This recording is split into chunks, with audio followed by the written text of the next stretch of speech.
Então hoje devo lhes dizer que alguns de vocês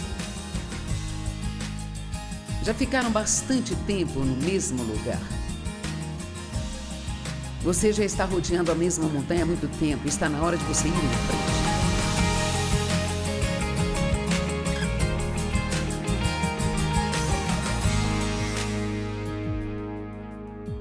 No mundo, a felicidade é baseada no que está acontecendo. Mas no reino, não é assim. E ele diz que você é feliz se sofrer por causa da justiça. Jesus diz que seríamos felizes se servíssemos as outras pessoas. Na verdade, ele disse: esqueça de si mesmo.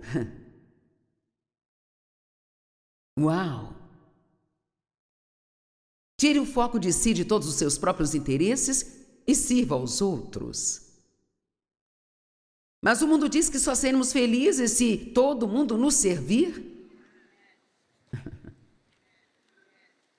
Oh, sua carne não gosta quando você serve as outras pessoas? Mas o seu espírito gosta. E se você ficar feliz por dentro, isso aparecerá do lado de fora. Amém? João 13 é o capítulo da Bíblia onde Jesus lavou os pés dos seus discípulos. João disse, sabendo de onde ele veio e para onde ele estava indo. Eu acho que isso significa que ele realmente sabia quem ele era.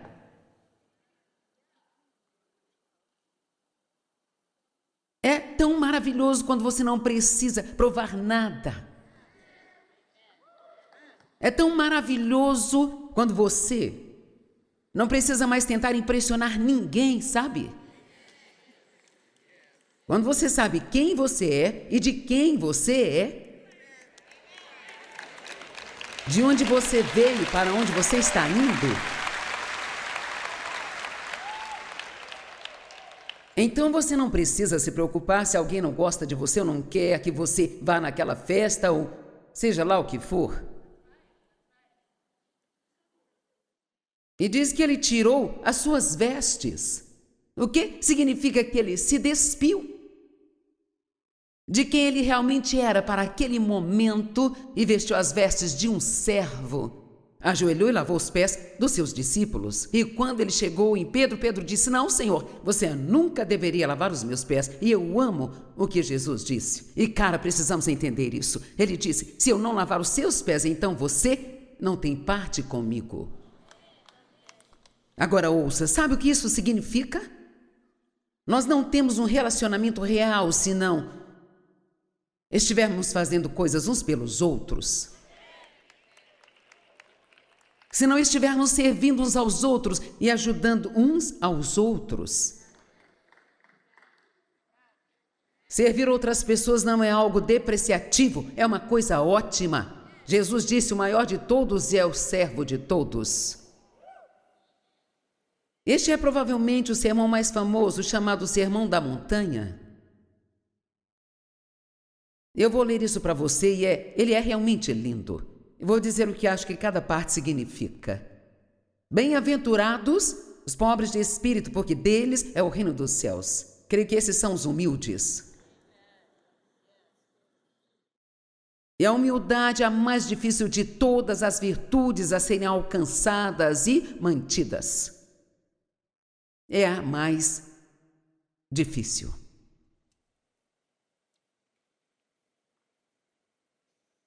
Bem-aventurados os que choram, porque serão consolados. Acho que esses são aqueles que choram por seus pecados. Eles odeiam quando pecam. Graças a Deus, não temos que nos sentir culpados pelo nosso pecado, mas me faz sentir muito mal quando decepciono o Senhor.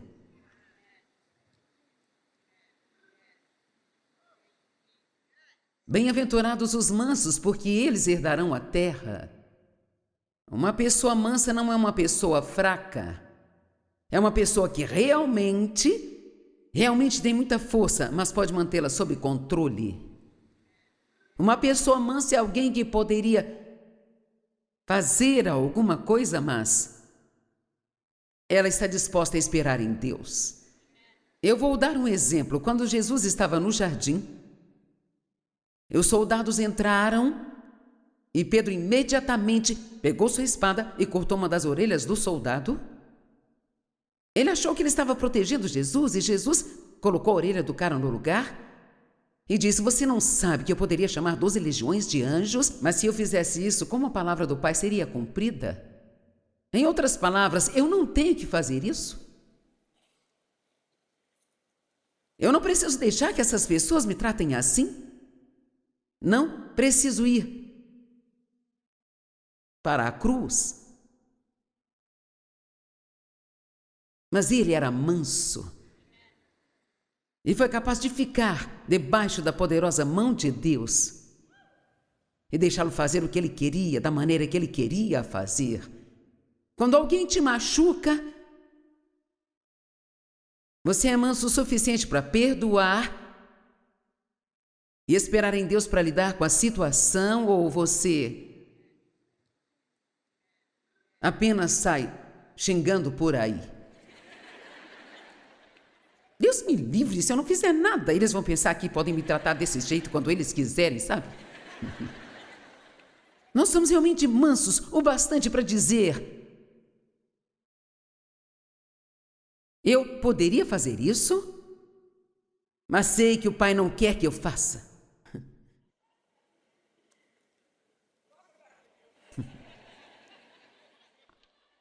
Uma pessoa mansa não é uma pessoa boba, que deixa todo mundo passar por cima dela. É uma pessoa que tem muita força e, ao mesmo tempo, muito autocontrole.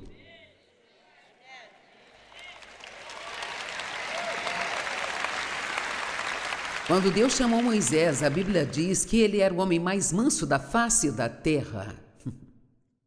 Uau! Bem-aventurados os que têm fome e sede de justiça, porque eles serão saciados. Aqueles que realmente querem fazer o que é certo.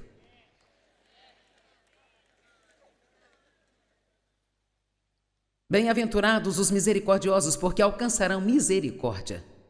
Essas são pessoas rápidas em perdoar.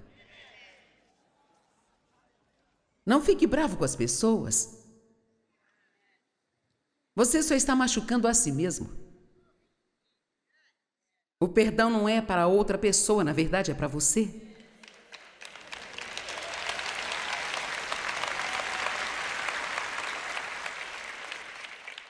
Bem-aventurados os puros de coração, porque verão a Deus.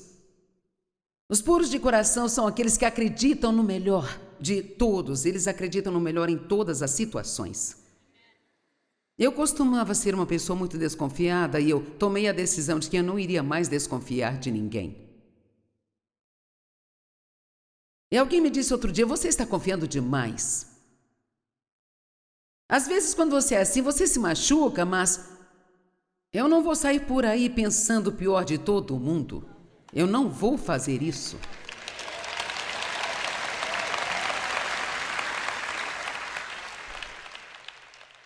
Bem-aventurados os pacificadores, porque serão chamados filhos de Deus.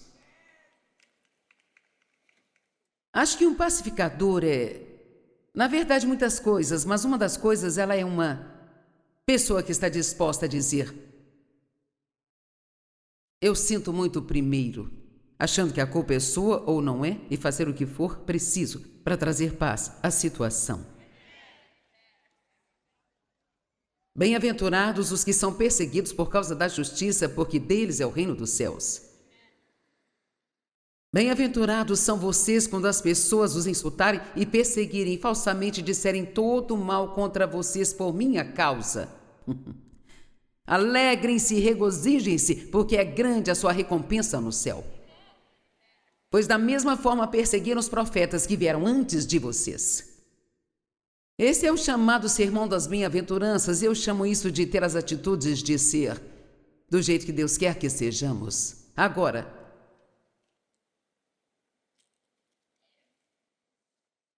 acho que é hora de sair desse deserto e começar a viver na terra prometida. O que você acha?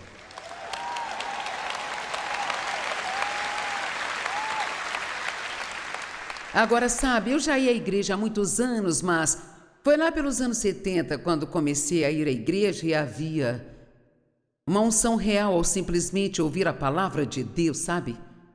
E as reuniões duravam uma semana, 3 reuniões por dia, eram bastante normais. As pessoas não se importavam de ir à igreja 7, 8, 9, 10 dias seguidos e ficar lá praticamente o dia todo. E se você acha que pregamos longos sermões, hoje deveria estar lá naquela época. Um culto que durasse menos de 3 horas, você achava que nem tinha ido à igreja. Eu ouvi muito, eu aprendi muito, mas eu realmente não estava tendo muita mudança. Eu realmente não entendia o porquê. Eu aprendi a repreender o diabo, mas ele ainda estava lá. Eu assumo autoridade sobre você, mas ele não ia embora. Sabe, os israelitas estavam cativos no Egito, e o Egito, para mim, representa não ser salvo. Eles foram tirados do Egito, vamos dizer que agora nasceram de novo, mas depois passaram 40 anos no deserto. Eu acho que o deserto é o lugar onde nós crescemos, onde amadurecemos espiritualmente. E eles levaram 40 anos para fazer o que a Bíblia diz que era uma viagem de apenas 11 dias. Então, para mim, isso me diz que eu posso sair do estágio de bebê do cristianismo para realmente viver nas promessas de Deus, em vez de apenas falar delas, se eu mais rapidamente obedecer a Deus. Agora, se toda vez que Deus lida com você sobre algo, você leva 6 anos para se tornar obediente nisso, você terá uma longa jornada também. Vocês estão comigo? Vejam que o deserto, o Egito e a Terra Prometida estão relacionados com a nossa caminhada com Deus. E a Bíblia diz que havia um caminho mais curto pelo qual Deus poderia tê-los levado, mas Ele os levou por um longo caminho. Quantos aqui estão no caminho mais longo? Eu também estive. Eu precisei disso porque se Deus não tivesse tido tempo para me ensinar as coisas que eu estou ensinando, eu não teria nada para te ensinar.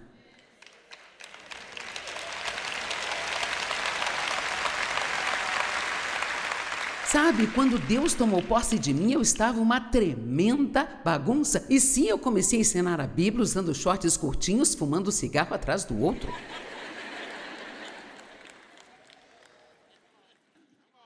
Mas isto era ungido. Agora, para algumas pessoas religiosas, se você é um religioso de verdade, pensar isso não pode ser.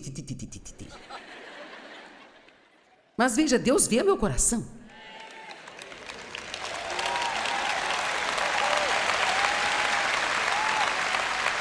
E a questão é esta: Deus, Ele não vê você apenas onde você está agora. Ele vê todas as possibilidades dele para você. Se Ele conseguir fazer você escutá-lo, veja.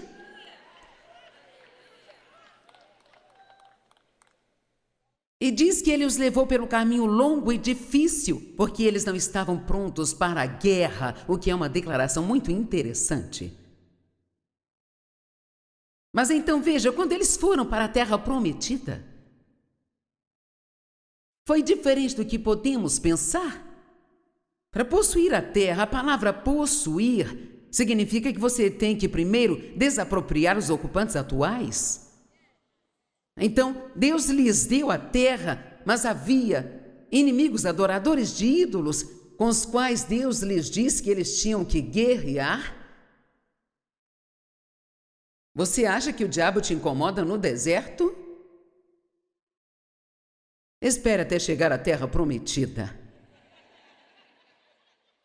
Você acha que é fácil para mim fazer isso? Não, não é isso. Não é algo para sentir pena de mim. Sou muito grata por estar fazendo o que eu estou fazendo, mas você paga um preço para isso? Deus me protege, Deus me ajuda, Deus me dá força.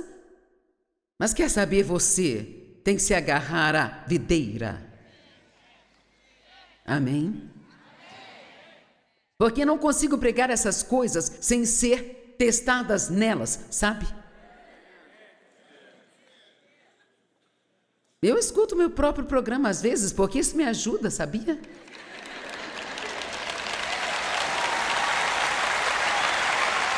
Amém?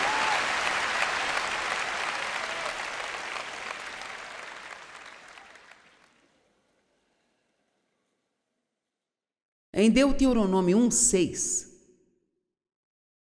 o Senhor disse: vocês já permaneceram tempo suficiente neste monte. Então hoje devo lhes dizer que alguns de vocês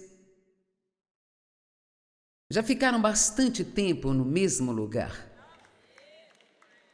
Você já está rodeando a mesma montanha há muito tempo. Está na hora de você ir em frente.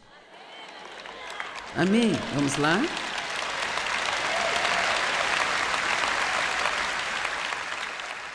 Bem, eu estudei muito sobre esse assunto e a razão pela qual eles permaneceram no deserto por tanto tempo não foram os seus inimigos. Assim como eu já disse, o seu problema, o que você acha que é o seu problema, não é o seu problema de verdade. É a atitude que você tem em relação a ele. E eles tiveram atitudes muito, muito ruins. Há uma série inteira de ensinamentos que eu fiz sobre isso. Eu estou para fazer novamente em algum momento, mas eles eram negativos, irresponsáveis, ingratos, impacientes, egoístas, rebeldes, orgulhosos, inseguros, gananciosos e às vezes francamente patéticos. Nós odiamos esse maná.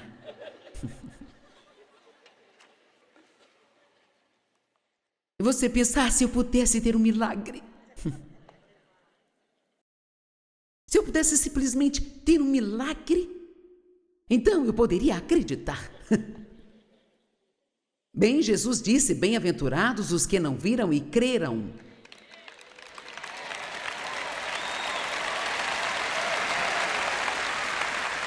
Você tem que tomar a decisão de acreditar no que a palavra diz, não importa o que veja ou o que sinta.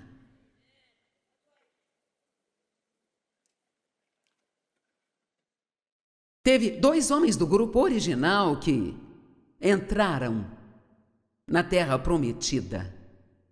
Cerca de 1,5 milhão saíram com Moisés e só 2. Agora, foi mais do que isso que entrou na Terra Prometida, mas esses não eram do grupo original, esses nasceram no deserto. 2! Não era uma porcentagem muito boa, mas eles tiveram ótimas atitudes. Dê-me a montanha, disse um deles. E ele tinha, eu acho, 80 anos quando ele disse, dê-me a montanha. Eles tiveram ótimas atitudes.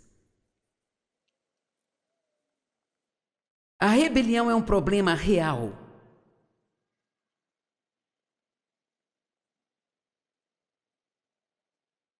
Agora, sabe, se você está tentando pensar que não tem uma atitude ruim, apenas tente passar um dia sem reclamar de qualquer coisa.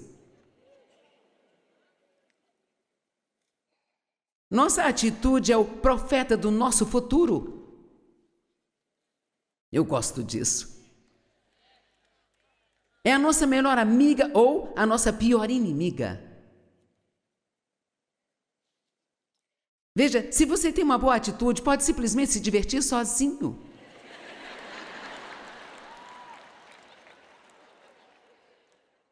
Nossa atitude é o que atrai as pessoas para nós ou as repele de nós, sabe?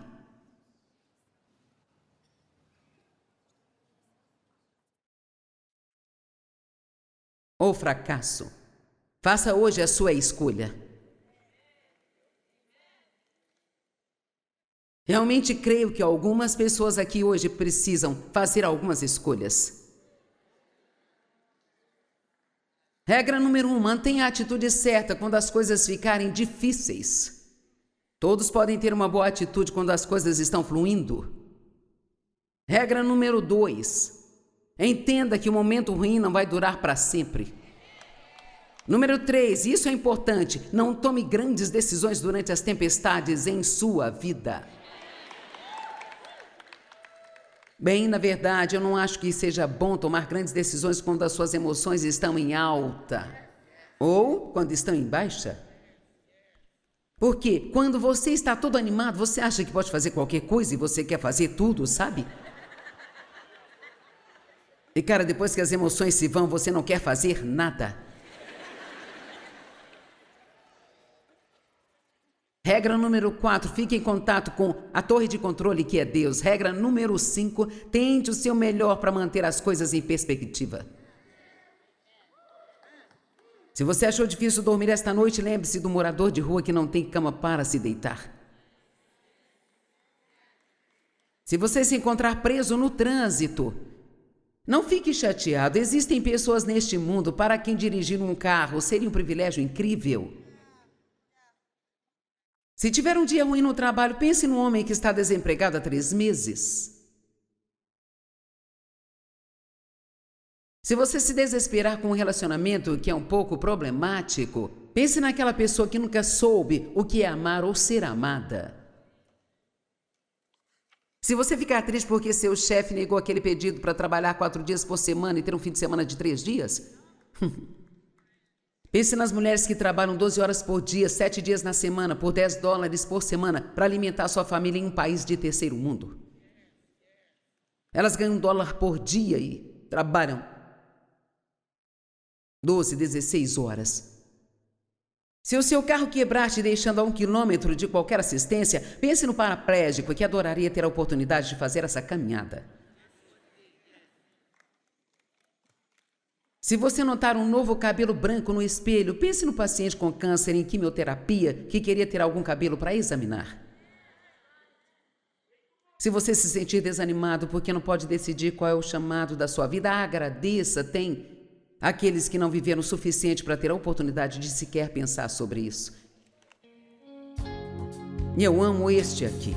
Se você se ver vítima da amargura, da ignorância, da pequenez ou da insegurança de outras pessoas, lembre-se, poderia ser pior, você poderia ser uma delas.